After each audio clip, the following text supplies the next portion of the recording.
Scriptos dictation by Priya, Tamil Senior, February 2014. Ready? Begin.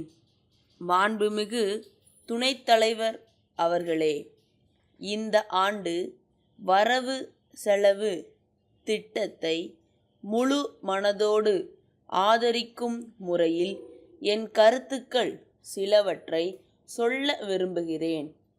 இவ்வாண்டு சமர்ப்பிக்கப்பட்டுள்ள வரவு செலவு திட்டம் எதிர்காலத்தில் ஏழைகளுக்கு நல்ல வழிவகைகள் வகுக்கும் திட்டமாகவும் மக்களுக்கு பொறுப்புணர்ச்சியை எடுத்துரைக்கும் திட்டமாகவும் இருக்கிறது. இந்த நாட்டின் ஆசிரியர்களின் குறைகளையும் காவலர்களின் குறைகளையும் உடனடியாக கவனிக்க வேண்டும்.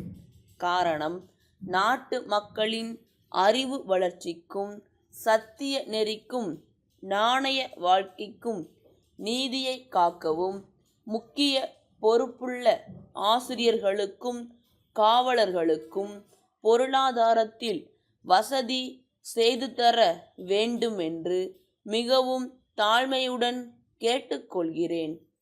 ஆசிரியர்களுக்கும் காவலர்களுக்கும் அவசியம் ஊதிய உயர்வினாலோ வேறு விதமாகவோ அவர்களின் பொருளாதார முன்னேற்றத்திற்கு வழி செய்ய வேண்டுகிறேன்.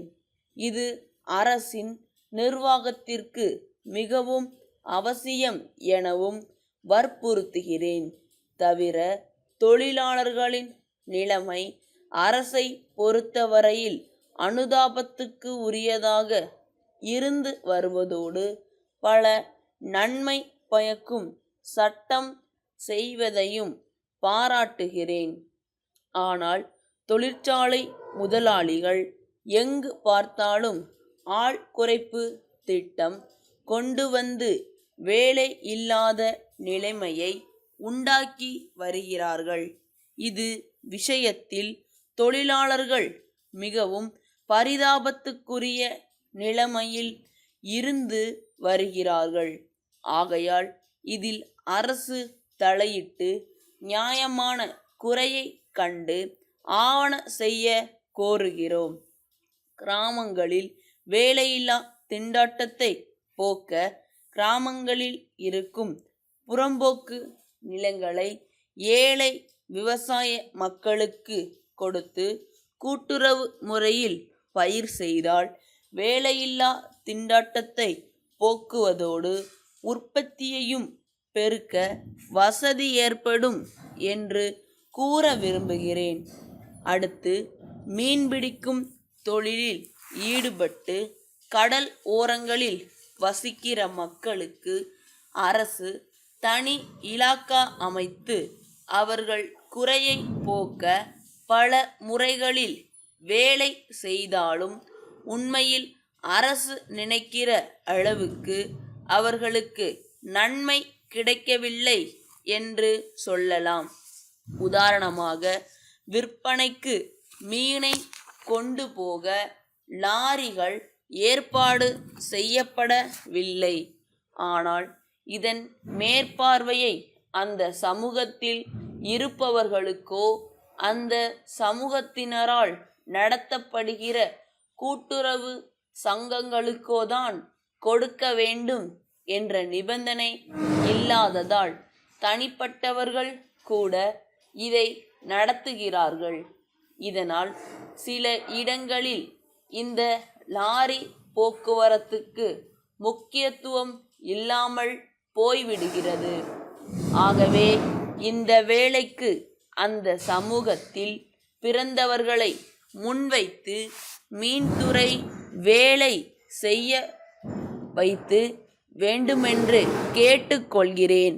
மேலும் இவர்கள் தொழிலுக்கு மிக முக்கியமான கட்டுமரங்களை அரசே முன்பணம் போட்டு வெளி இடங்களிலிருந்து வரவழைத்து மீன்பிடிக்கும் ஏழை தொழிலாளருக்கு நியாயமான விலையில் கொடுத்து இந்த ஏழை சமூகத்தை ஆதரிக்க கோருகிறேன்.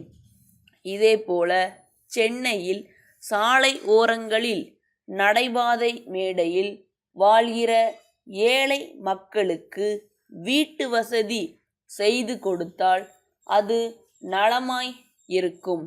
மும்பை வள்ளுவர் கூட்டமைப்பிடம் இருந்து சென்னை திருவாளர்கள் முருகன் கூட்டமைப்பிற்கு எழுதும் கடிதம்.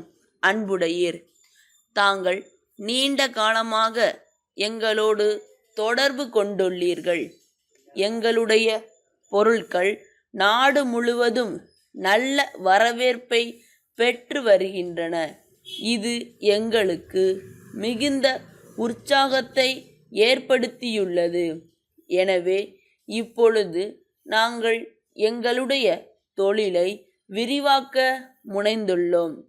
அதற்காக சில நவீன கருவிகளை வாங்க வேண்டிய அவசியம் ஏற்பட்டுள்ளது. அவைகளை வாங்கி நிறுவுவதற்கு சிறிது காலம் ஆகலாம். அதனால் இடைக்காலத்தில் இப்பொழுது உள்ள உற்பத்தி திறனுக்கு தடை ஏற்படக்கூடிய வாய்ப்பு உள்ளது.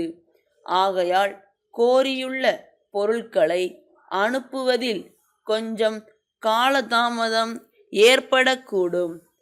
புதிய கருவிகள் நிறுவப்பட்டு உற்பத்தியை கூடிய விரைவில் அதிகரிக்க நாங்கள் முயற்சி செய்து கொண்டிருக்கிறோம். வாடிக்கையாளர்களுடைய கோரிக்கைகளையும் தேவைகளையும் பூர்த்தி செய்ய நாங்கள் ஆவண செய்து வருகிறோம். தற்போதுள்ள கால தாமதத்திற்கு வருந்துகிறோம். இதனால் தங்களுக்கு ஏற்படக்கூடிய சிரமத்தினை பொருட்படுத்தாமல் எங்களுக்கு தங்கள் ஆதரவை தொடர்ந்து அளித்து வருவீர்கள் என்று நம்புகின்றேன். தங்கள் நம்பிக்கையுள்ள